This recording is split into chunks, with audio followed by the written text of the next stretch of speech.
Buenos días, mucho gusto. Mi nombre es Cristian de la Pava, psicólogo, magíster en psicología clínica. Y mi nombre es Paulina Noreña Martínez, estudiante de psicología de último semestre. Y hoy vamos a abordar un caso clínico desde un modelo biopsicosocial sobre una adolescencia difícil. Bueno, muy buenos días para todos. Muchas gracias al doctor Julián por presentarnos. El día de hoy les traemos un caso clínico justamente, ¿cierto? Desde el modelo biopsicosocial ajustado a la edad del desarrollo de la adolescencia. Lo primero, hablar del modelo biopsicosocial es un modelo explicativo y comprensivo de la salud y de la enfermedad, que nos enuncia que comprenderla debe darse a través, uno, de lo biológico, lo genético, lo que hemos asociado generalmente al orgánico, pero que también debemos retomar lo psicológico asociado a los pensamientos, las emociones, las conductas y por último al contexto cierto social en el que nos encontramos las personas. Entonces, en nuestro caso clínico, tenemos un paciente de 17 años con un antecedente de una enfermedad de diabetes mellitus tipo 1, ¿cierto? Inicialmente llega a nuestra institución remitido como una urgencia vital de un municipio de acá de Risaralda en sospecha de una cetoacidosis diabética. Presenta un cuadro clínico de 2 días de evolución con astenia, dinamia, con una glucosa en 500, una hiperglucemia severa, 4 cetonas en orina, cefalea, dolor, diaforético y taquicárdico. Por ese motivo es comentado en la unidad de cuidado intensivo pediátrico. Entonces, bueno, en un principio ingresa a la sala de reanimación. Recordemos que fue enviado como una urgencia vital. Tenemos también como antecedentes personales un trastorno mixto de ansiedad y depresión. Ya se encontraba en tratamiento, tanto ambulatorio como incluso había estado ya también hospitalizado. En cuanto a psicofármacos, el tratamiento psicofarmacológico tenía sertralina, risperidona, y desde la unidad de cuidado intensivo a donde ingresa, pues ya es remitido al departamento de psicología, al grupo de apoyo familiar y a psiquiatría. Antecitos. Se trata, un paciente que además de su antecedente personal de diabetes, cuenta con una muy mala adherencia al tratamiento. Se cree secundario, en primer momento, al trastorno depresivo y por ese motivo también es comentado con trabajo social, debido a que tiene pues múltiples ingresos. Hasta ese momento se toma nuestro paciente como por esas características. Bueno, ya en la valoración por psicología y psiquiatría, primeramente se encuentra la valoración por psicología, en donde el paciente daba como estas ideas que era como me siento miserable, me veo débil y defectuoso, en donde él consideraba que esa enfermedad de la diabetes se consideraba como un defecto de él y por eso se consideraba como una persona débil. Su mal manejo al tratamiento hacía como un autosaboteo y que por esto no se aplicaba pues la insulina y pues lo hacía también como una forma de autocastigo. Además comenta que la última vez que estuvo hospitalizado en el Instituto del Sistema Nervioso fue porque quería matar a otra persona y luego cometer un suicidio. Ya después, hablando con el padre, se puede ver como una invalidación emocional en donde el padre dice, pues si no se ha muerto es por algo, él todo el tiempo dice que quiere morir. También además se empieza a ver que el padre tiene muy poca información sobre el paciente. Luego en la valoración por psiquiatría, el médico dice en la historia clínica que refiere que no le gusta la medicina inyectable y que por esta razón es que no tiene como esa adherencia al manejo de la diabetes. Y con respecto a los psicofármacos con la risperidona y la sertralina, él sí tenía un buen manejo, pero por lo que eran pastillas, entonces que con eso no tenía ningún problema. Y pues al final dice que ha estado estable desde el punto de vista mental. Bueno, ya con el seguimiento desde la parte psicológica nos pudimos dar cuenta que hay algunos antecedentes predisponentes. Bueno, los antecedentes predisponentes son aquellos antecedentes que se dan como desde la parte biológica, del contexto y pues del desarrollo a nivel de las experiencias tempranas. Entonces, pues primero se da el fallecimiento de la madre en los primeros años de vida, que fue como aproximadamente a la edad de 4 años, y pues posterior a esto se dio una crianza por parte de los abuelos y la tía maternos.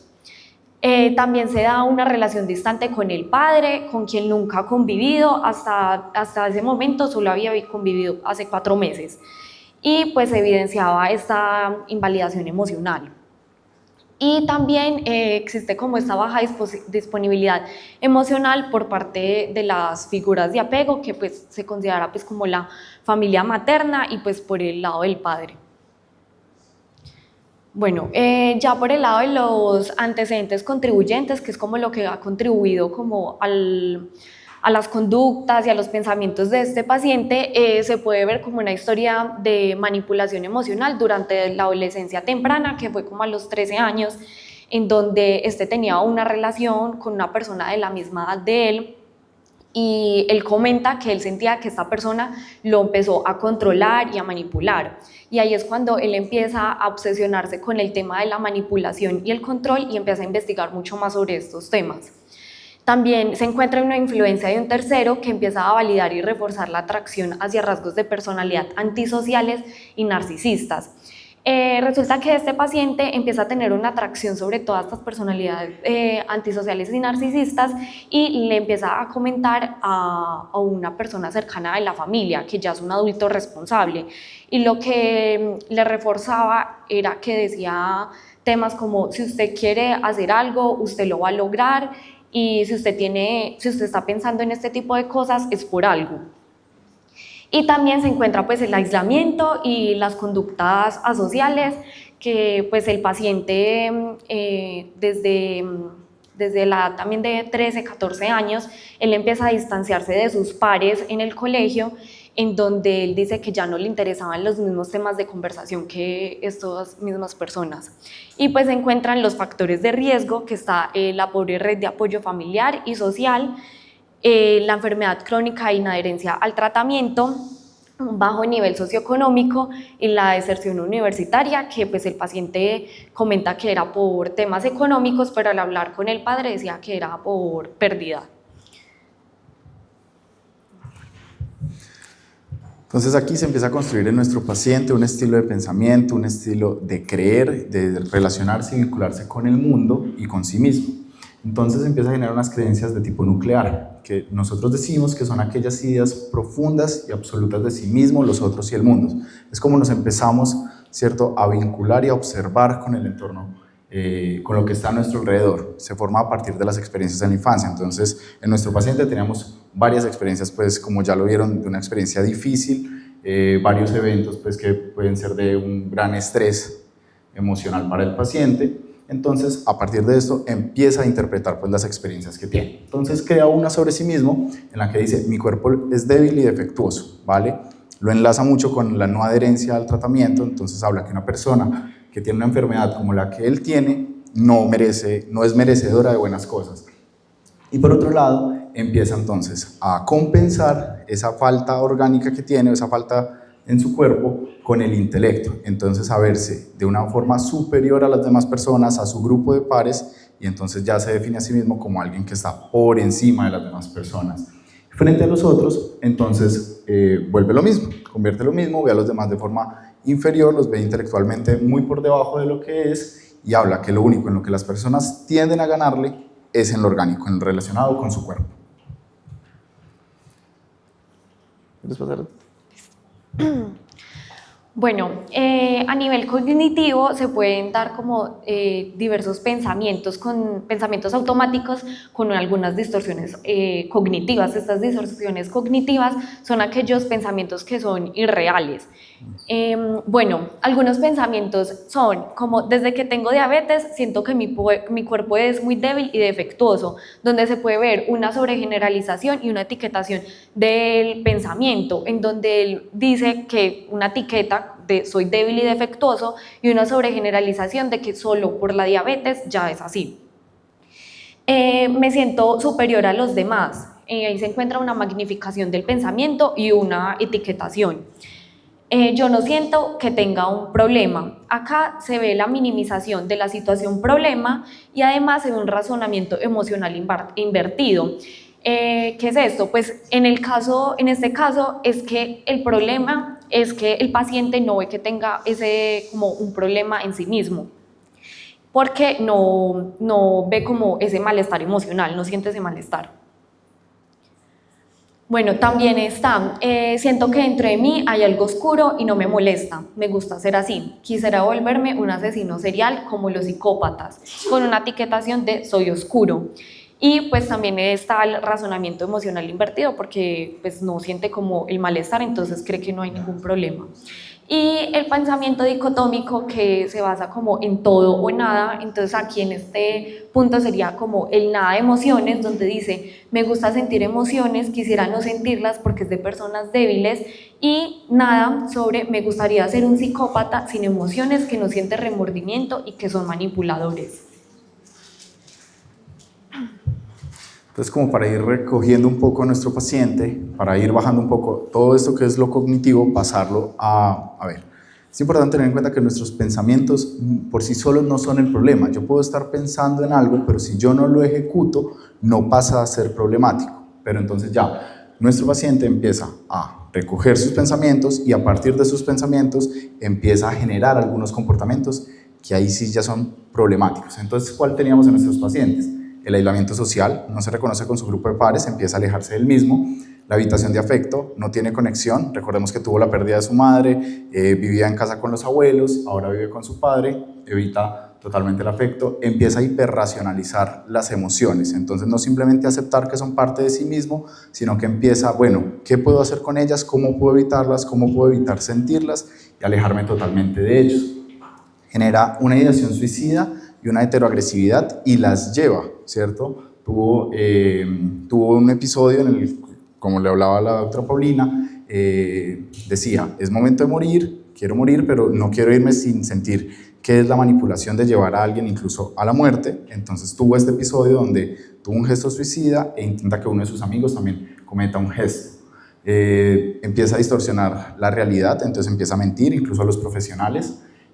Consume contenido violento extremadamente gráfico. Ojo, para las personas que estamos acá en la sala, no porque las personas vean algún tipo de contenido significa que van a generar algún comportamiento, pero por lo menos él sí tenía algún tipo de ganancia de sus pensamientos, de lo que para él era importante por medio del contenido visual extremadamente gráfico, casi tipo gore, manga y anime de este estilo. Empieza a tener algún tipo de conductas egosintónicas, entonces no se siente separado, no siente culpa de estas formas de pensar que van alejados de lo que es la normalidad, de lo que culturalmente se encuentra aceptado. Y por último, la suspensión del tratamiento para la diabetes. Este sería como el conjunto de conductas problema que tenemos en nuestro paciente.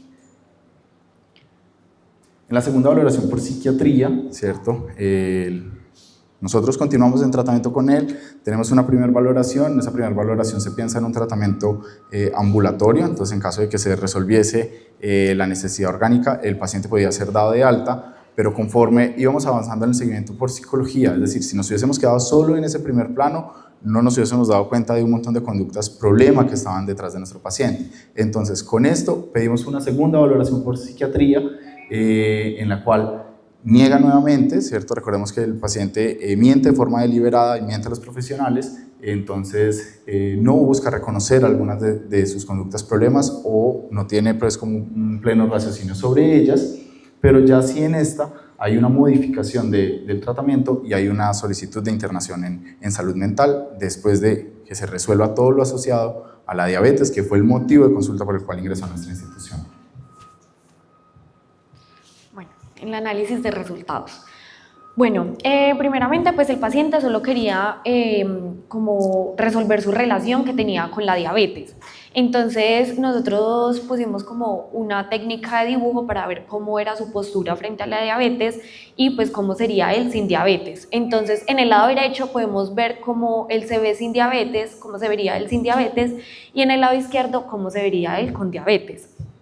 Entonces aquí se puede ver como unas posturas diferentes, en donde uno se ve con una postura mucho más débil y en el otro con una postura más de fortaleza. También se puede ver como en la cara como estos signos y pues de debilidad y fortaleza, y pues también un punto importante fue digamos el cabello, que en el momento él estaba perdiendo su cabello por mal manejo al tratamiento. Entonces, al hacer toda la reestructuración cognitiva, que es como para flexibilizar ese pensamiento de que él solo es debilidad, entonces para poder flexibilizar este pensamiento y que él pueda tener como un buen manejo al tratamiento, entonces empieza a dar como ciertas posturas en donde se puede empezar a decir como, no, si tú empiezas a cambiar ese mala adherencia y empiezas a aplicarte el medicamento, puedes empezar a ser más fuerte y te puede empezar a crecer mucho más el cabello como tú lo quieres tener. Porque él también comentaba que desde que él tiene diabetes, que él siente que no tiene la misma fuerza para poder cargar cosas pesadas. Aquí se puede ver como esa flexibilización del pensamiento. No se cambió del todo porque es un paciente que no tiene motivación al cambio, pero de igual manera pues se puede ver como ciertos resultados en donde él empieza a flexibilizar los pensamientos. Entonces en el inicio él decía, soy débil por mi diabetes, y luego decía, puedo llegar a ser más fuerte si tengo el control sobre mí mismo. Ese control sobre sí mismo es el aplicarse el tratamiento. También dice, no soy capaz de aplicarme el medicamento porque me siento débil. Ya después dice, si me aplico el medicamento podría llegar a ser esa persona, la persona que está en el dibujo. Si me gustaría cambiar mi relación con la diabetes. Y pues acá esto se dio como una forma de que cuando él no tenía una adherencia al tratamiento, se podía dar una regulación emocional disfuncional. ¿A qué me refiero con esto? Es que en un inicio él puede sentirse bien porque él no se va a sentir débil porque no se está aplicando el medicamento, pero a largo plazo esto lo va a afectar también emocionalmente como orgánicamente. Bueno, en el discurso y conductas se pueden ver, pues, digamos, estas creencias nucleares, pues, de debilidad y defectuosidad, en donde pues él manifiesta constantemente con todo lo del tema orgánico, pero pues a nivel cognitivo también pues de creerse pues superior a las demás personas, donde solo ve a una persona como igual que esta persona que le reforzaba todos esos pensamientos de personalidades narcisistas y antisociales. Y pues también tenía como estos pensamientos como en forma de supuestos y reglas, como si controlo a otros no soy débil, sentir es debilidad y controlar es fortaleza. Estos pensamientos que él tiene es como esa sobrecompensación a todo lo que él cree como debilidad, como todo lo orgánico. Entonces él empieza a sobrecompensarse para no empezar a sentirse, para sentir ese malestar emocional por la debilidad y defectuosidad. Entonces empieza a sentirse como una persona superior, porque para él controlar y manipular a otras personas es un sinónimo de fortaleza. Él también tiene como esta hiperracionalización de conductas, emociones y pensamientos, en donde él constantemente está buscando esa razón por qué piensa esto, por qué tiene estas conductas, por qué siente estas emociones, y esto hace que él no pueda procesar bien esas emociones frente a estos comportamientos, y pues esto puede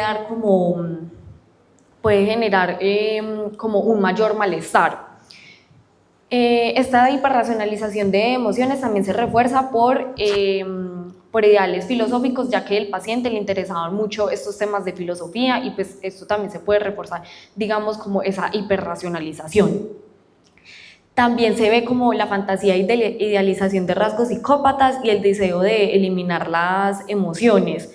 Él constantemente, pues en sus conductas, al ver todo este tema gráfico violento, también veía videos de personalidades antisociales y narcisistas, y él veía como eso, como una persona, como un divino, como si fuera algo omnipotente, porque él decía que estas personas no tenían ningún tipo de emociones y que él quería llegar a eso. Entonces él veía como una persona que no tenía emociones como lo máximo. Y pues veía como la ausencia de emociones, que equivale a fortaleza y superioridad. Pablo, Juli, devuelve un segundo. Entonces, ¿esto qué significa? Esta es la forma en la que el paciente empieza a compensar su falta, ¿cierto? Lo disminuido que se ve ante el mundo, y es la forma en la que empieza entonces a generar algunos comportamientos, ¿cierto? A construirlos él mismo para mostrarse de una forma valiosa, para mostrarse de esa forma en la que él desearía ser, a pesar de que no cumple con los criterios para ser un tipo de estas personas. Por ende, por eso falló en el plan de incluso manipular a las personas y demás. Pero entonces es como él intenta alejarse del malestar, y no mostrarle al mundo lo débil, lo defectuoso y lo mal que se encuentra. Bueno, frente a esto también se ve una flexibilidad del pensamiento cuando se hace esta reestructuración cognitiva. Entonces, al inicio él decía, las emociones son inútiles, quisiera no tener ninguna emoción ni la felicidad, quisiera no sentir nada. Y luego al final dice, tal vez sí sentir algunas emociones, pero no todas. Esto yo lo relacioné como si fuera un robot, en donde si no hay emociones, no hay ningún tipo de sentido de vida o ningún tipo de motivación. Entonces sería como una persona siguiendo comandos como un tipo de robot. También dice, me gusta racionalizar las emociones, saber el por qué para luego cambiarlo. No me gusta pensar en lo emocional, por eso siempre llego a racionalizar todo. Esto se puede ver desde la invalidación emocional que ha tenido desde las experiencias tempranas. Entonces, pues ya después de la reestructuración cognitiva, dice, podría dejar de racionalizar las emociones, porque al empezar a racionalizar tanto las emociones, también se puede llegar a un malestar emocional aún más profundo. Bueno, también se realizó una escala de esquemas de IO, que son, pues los esquemas son aquellas experiencias tempranas que se van guardando, que de allí también vienen las creencias nucleares. Bueno, primero pues se encuentran las necesidades emocionales tempranas, en donde pues se ven como ciertos problemas en los límites realistas y consistentes, espontaneidad y juego y seguridad y apego. Y pues digamos ya consistente con estas necesidades pues se encuentran los esquemas que pues con respecto al paciente los más importantes que se vieron fueron los estándares inflexibles, la desconfianza hacia los otros, la percepción del mundo como peligroso, la punitividad y el derecho y grandiosidad.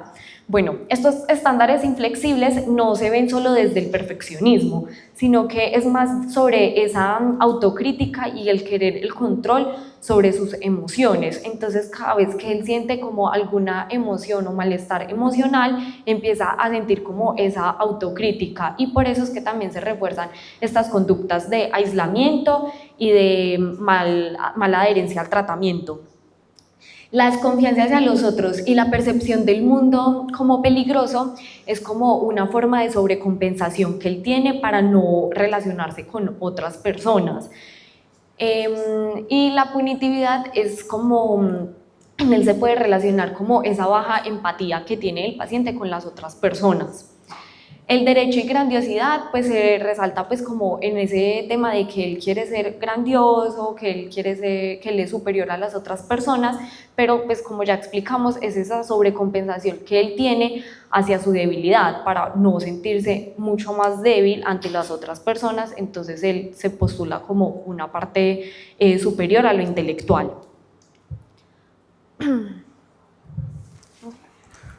Bueno, como lo decimos al principio, estos son los diagnósticos con los cuales él llegó a nuestra institución, ¿cierto? De antecedente personal. Entonces tenía un trastorno depresivo mayor. En naranja tenemos los síntomas que por lo menos en nuestro paciente estaban presentes, por lo cual concuerda pues con este diagnóstico. Entonces un estado de ánimo depresivo la mayor parte del día, una marcada disminución de interés o el placer, ¿cierto? Una anedonia, no presenta pues ningún tipo de interés por actividades, insomnio, ¿cierto? O hipersomnia, fatiga, pérdida de energía y pensamientos recurrentes de muerte, suicidio, intento de suicidio o un plan específico para suicidarse.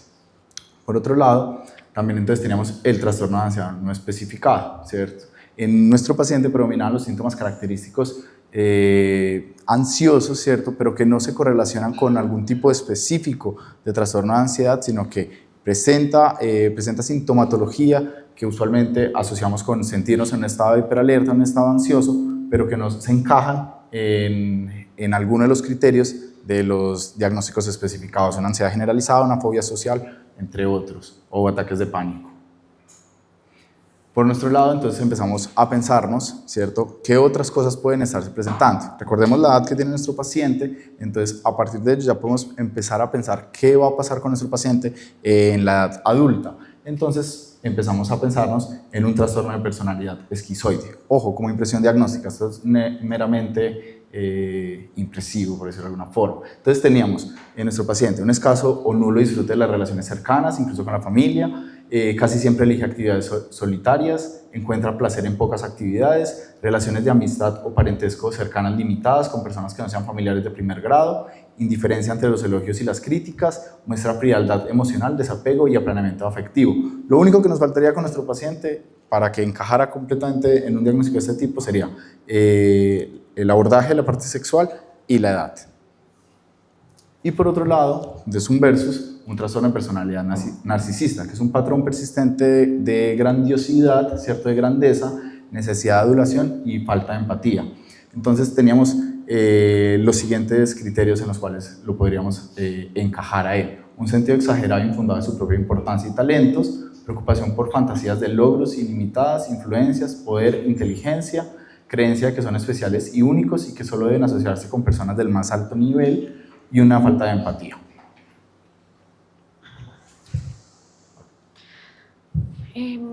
Bueno, pues digamos, en cuanto al trastorno de personalidad narcisista, él no cumple, digamos, con todos los rasgos que se puede dar para el criterio, pues, de diagnóstico, pero pues sí se puede ver que el paciente tiene como algunos rasgos, y pues también se puede ver que no podemos hablar como un trastorno de conducta exactamente, porque estos trastornos de conducta tienden a ser como un poco más de impulsividad. Bueno, ya en el plan de tratamiento encontramos pues una motivación al cambio, que es lo que el paciente pues en un inicio pues requiere, porque pues el paciente dice: yo no quiero cambiar, a mí solo me gustaría cambiar la relación que tengo con la diabetes, yo no tengo ningún problema, yo no siento que tenga ningún problema, pero es por lo mismo que no le causa esto un malestar emocional, sino que es más bien una sobrecompensación. La motivación al cambio pues consiste en preguntas abiertas donde el paciente se pueda abrir un poco más, pueda generar como esta flexibilidad del pensamiento, poder hacer afirmaciones como sobre esas cosas buenas que tiene el paciente, sobre esas habilidades que tiene.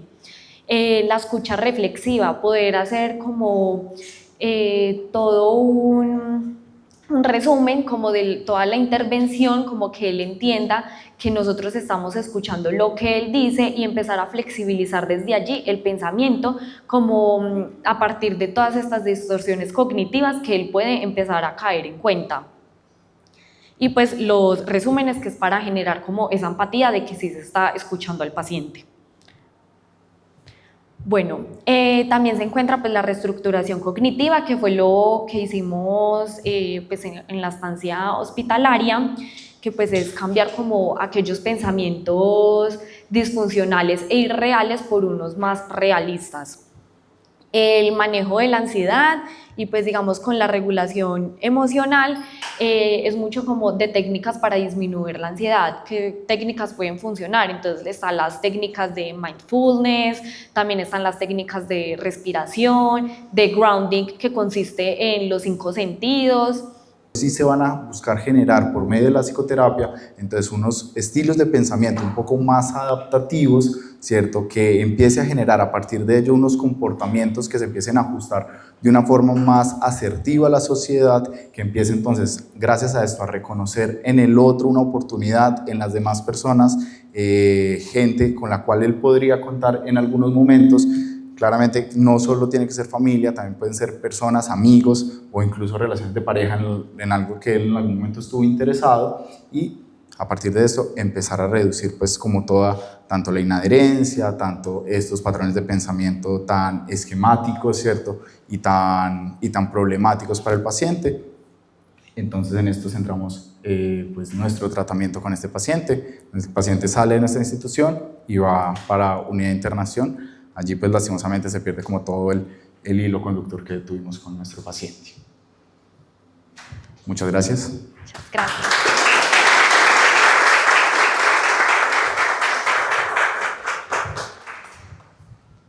Yo quisiera que explicáramos, que nos intentaran concretar más, y es que evidentemente y de forma muy significativa lo que ustedes denominan como intervención tuvo un impacto inmediato no solo en el reconocimiento juicioso que hicieron de todos estos rasgos desadaptativos, ¿cierto? Para no tildarlos pues de patológicos en primera instancia, pero esa intervención que le denominamos terapia cognitivo-conductual, que fue el acercamiento que ustedes, ¿se basa en qué? ¿Cómo es que uno en la práctica clínica, ¿cierto? En el diario vivir de la prestación de un servicio de salud, como se hace aquí en Clínica Confamiliar, se pueden realizar estas intervenciones? ¿En qué consiste?